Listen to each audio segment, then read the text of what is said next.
Yeah, hello and welcome to another update video. In this case, GMT. Yeah, I've been harassed by a lot of people just to do an update.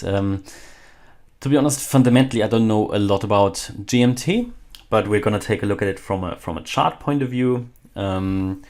It's got a big run at the moment. Normally, I wouldn't have done it, but because there were so many people asking for a GMT update, I can understand why, to be fair. So you can get my take on it. It certainly is pumping. That's the first view. You don't need to be a genius to see that. But first of all, it doesn't make sense to take a look at it from an Elliott wave point of view. We can give it a quick rough overview, but the problem is that to do an Elliott wave analysis, you need a certain chart history. It really, I mean, the oldest one I found here is KuCoin. But if you generally take a look here across the board, I mean, Binance is of course just quite a fair. Oh no, that is actually the longest one, isn't it? So we might go with the Binance one. That should provide enough for us to start with. But where we generally here are is, of course, we are in an uptrend. I mean, that is clearly visible. And we had here one very, very clear breakout point. So from an, doing really an Elliott wave analysis is not much of a point. But what I really want to take a look here is just classical or traditional or basic technical analysis, because that is probably at the moment most useful for a lot of people who are already in this trade. If you ask me to buy in now, I wouldn't do it. But everybody who's in there, of course, wants to know, what could be possible price targets and maybe what would I do. So obviously I'm not in GMT. But the thing is, and that is very, very clear, the trend is your friend. So as long as the trend is going, I wouldn't exit. A lot of people exit too early. That is a problem many traders have. They leave winning trades too early because they want to make a profit. But this is a problem. This is why many traders lose out, because they let losing trades run too long and winning trades too short. But this is really the big point here. We broke above clearly $3.13. Yeah, so we broke above that level, and this was the clear breakout point. You can see it here. We're on the 1 hour chart, but maybe let's go to the 4 hour. But very, very clearly you can see that this was a massive breakout point. Very clear. Above this, usually when you get that, this is not immediately the breakout, is not immediately the long opportunity. The long opportunity typically comes when there is a retest. So I normally do, I look at it maybe from a daily point of view. It always depends, daily, or in this case maybe the 4 hour. Then on the 4 hour, you obviously see here you have your support zone or resistance zone. When that is broken, you wait patiently for a retest. Now that happened clearly here, going to the lower time frame to find the best entry. And then here in the lower time frame, well, one entry would have been maybe here, this bullish engulfing candle after the retest. Yeah, that would have been one opportunity. Yeah, possibly this one, because this was after this fairly bullish candlestick here with the retest. At the latest after this one, this would have been an entry point with a stop loss either here below that support or below that support. That is obviously up to anybody individually.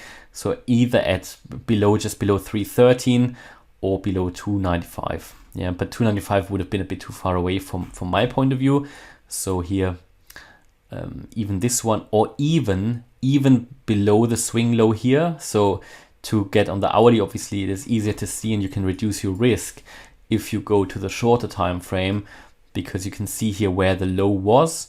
Could set it below the wick, but obviously you've got the wick here. So ideally, I would personally set it here just below this support level. Now, the thing is, now anybody who went in, how long to stay in the trade? Well, this is pretty much impossible to say, but we can come to some conclusions and some assumptions based on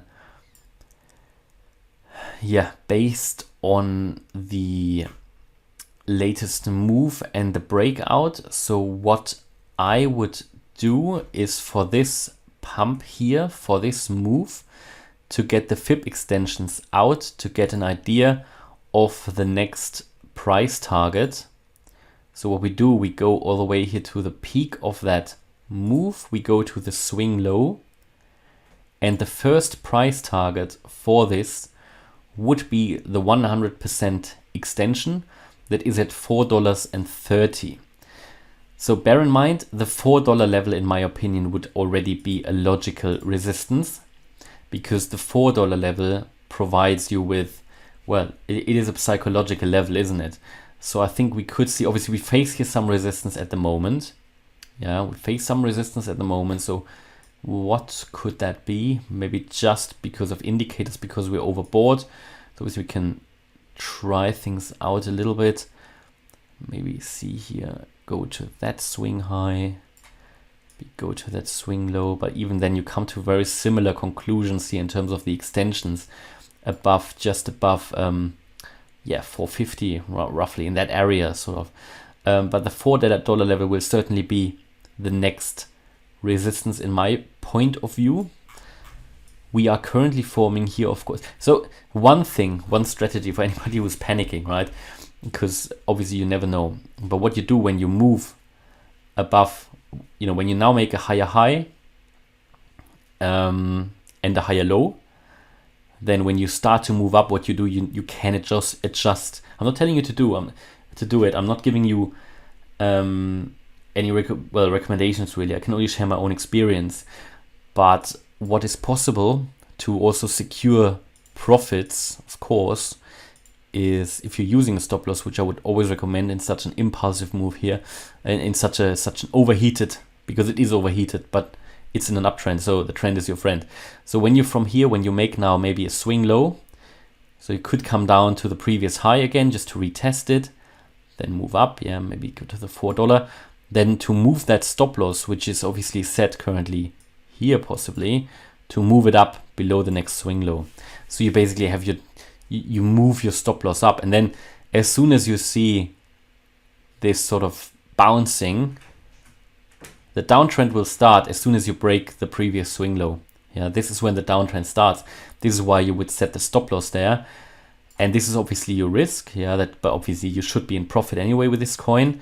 But that is how you would typically secure yourself from any losses. So you don't need to watch the chart all the time. You can just let the stop loss run. On some exchanges you can do a trailing stop loss, which, when you are in such massive profits, which you hopefully are, you can only be at the moment. Everybody should be in profit at the moment with GMT. And I would never buy the all-time high. Just to mention that as well.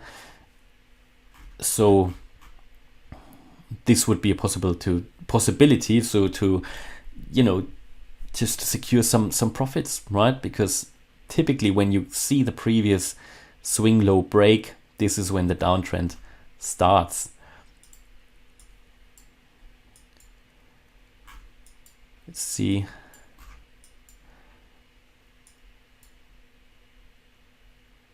So here we also moved up, higher highs, higher lows. Had then here that sort of a double top here, or made a high, made even a lower high. And then but we didn't retrace a lot basically. This was just a correction, wasn't it? We didn't even really start a downtrend. This was just a correction. We're in a massive uptrend really.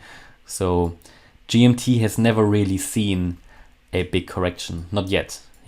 So it will be coming as sure as the sun is going up again in the morning, right? So it will come, that correction, but therefore I recommend just increasing the stop loss, bringing the stop loss up, but always putting it below a previous swing low. That is what I would personally do. So as you can see here currently on the very short term, what this here is, it could be another bull flag. It could become another pennant, bit too early to say that, but obviously you had to move up. Very nice green volume. And this is probably another bullish flag, which could of course break to the upside with, in my opinion, the next logical target would be the $4 level.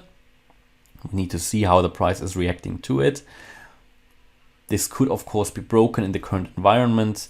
The Fibonacci extensions, as I said, would suggest here something like the 450 level for the next target after $4, or if we just adjust them again just for that one move here.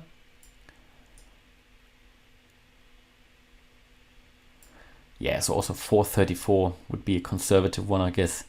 You know, only when we break the $4 level. So where the turnaround will be is speculation. Absolutely, it is speculation currently based on you know, where, for example, Fibonacci extensions could land, because this is one possible price target here, the 436, and the logical level, the $4 level as well. Similar to here, where we found before resistance at the $3 level. So the $4 level makes sense to find. I mean, here we found resistance at $2. This is just what it is. You have these psychological levels, $2 here, you've got $3 here, you will have $4 here. That is just normal. Yeah, where was the $1 level? Yeah, also here you had a bit of an area of up and down, so just a correction, yeah. Because you face resistance, you come back and then you move through it. So here this was a bit of an extended correction. But again, we started to pump again. And now we're approaching the $4 level. So this would be the next area where there is a chance for a reversal if the market is overheated. So this just in terms of price targets. Yeah. So let's take a look at what are actually the indicators doing. How overheated are we really? And to get a good understanding of that, it's not really only the hourly, but really to have a look on the daily. Now, unfortunately, there is not much chart history. What is interesting though, that only now, just now, we see a bullish crossover on the MACD, so that is actually bullish. On the other hand, the RSI is just massively overbought. So again, this is nothing where I personally would buy in, but if I was already in a trade, I would of course not exit it until we see a reversal signal, which could be a bearish pattern. It could be a bearish candlestick pattern. It would be a break of the previous swing low. Then the downtrend, in my opinion, would start. We are overheated. That is, clear. That is clear, and we've seen it in the history that this is just not maintainable. It can hold, yeah, and an RSI, an overheated RSI, can only be one indicator, and it is a warning sign. The next warning sign is that we are probably here on the daily are forming a bearish divergence. So we haven't really seen here the peak, but it is looking like, at the moment at least, because we are making higher highs on the price, but you're making a significant lower high on the RSI. Now that is a warning sign, but again, the trend is your friend. This can go much higher. Absolutely. So nobody should exit a trade when it's still going up and we are still in an uptrend technically, which we are. Overall here, yeah, overheated on the 8 hour as well. Absolutely. But again, MACD momentum still going up, and the momentum is generally still going up. Our stochastic RSI also very, very high, which is just meaning that the trend is still at play here. And very important as well, and for that maybe we go to the daily chart again. We have a massive uptrend. You see that here on the ADX and DI. Let me make that, where's the setting? Need to make that white. So the white line shows you the strength of the trend. The green, if the green is above the red one, it shows this is a long signal. So the trend is absolutely massive. You can see here it's a huge, for many cryptos it's down here around 20 at the moment, which is a very weak trend. I think above, certainly above 30, 40, this is quite a strong trend, and we're here at 65, which is very strong, absolutely. So, and it is still going up. So as soon as you see this turning down here, maybe on the green line on the ADX and DI, this is also a possible reversal signal. So at the moment, this is still looking good in my opinion. It is getting overheated, and what we can see on the chart, which would make sense in line with that possible bearish divergence, is an ascending wedge, but it's a huge ascending wedge, and this could become but again, we have only 2 touch points at the moment, so it's not valid really yet, yeah, but it is again something that we can draw a trend line here certainly, because we've got various touch points here, down here. So we've got this trend line. At some point what we might do is to get a larger retest of this $3.15 level, yeah. So I showed you on the shorter time frame, for example here, if we go back to the 1 hour, I probably messed the chart up now with all these circles. But if we go to the 1 hour, and let's say, yes, and let's say maybe, yeah, we make another we make another higher low here and then go up, and at some point you're going to turn around and you break, let's say here, that swing low at around 370, and you might go all the way back to the support level at 312. That would certainly be another possible entry point because you're pulling back to a trend line. So you would then, for example, your stop loss would activate around 370, and you would go back to that support level here and retest it on the daily. You retest it on the daily, and that would then be another at least opportunity where probably a lot of people will go long again, from where you could have another chance to start even higher. So it's interesting, absolutely. But for me, not what is of course possible where I would then potentially also buy in, or consider it at least, of course with a stop loss because the market is overheated, would be that if we get a pullback to that trend line again, yeah, on the daily. Then again, going to the lower time frame and take a look for another entry. But yeah, at the moment I think there is still upside potential, but we are starting to see a bearish divergence. So just a little bit of a word of warning.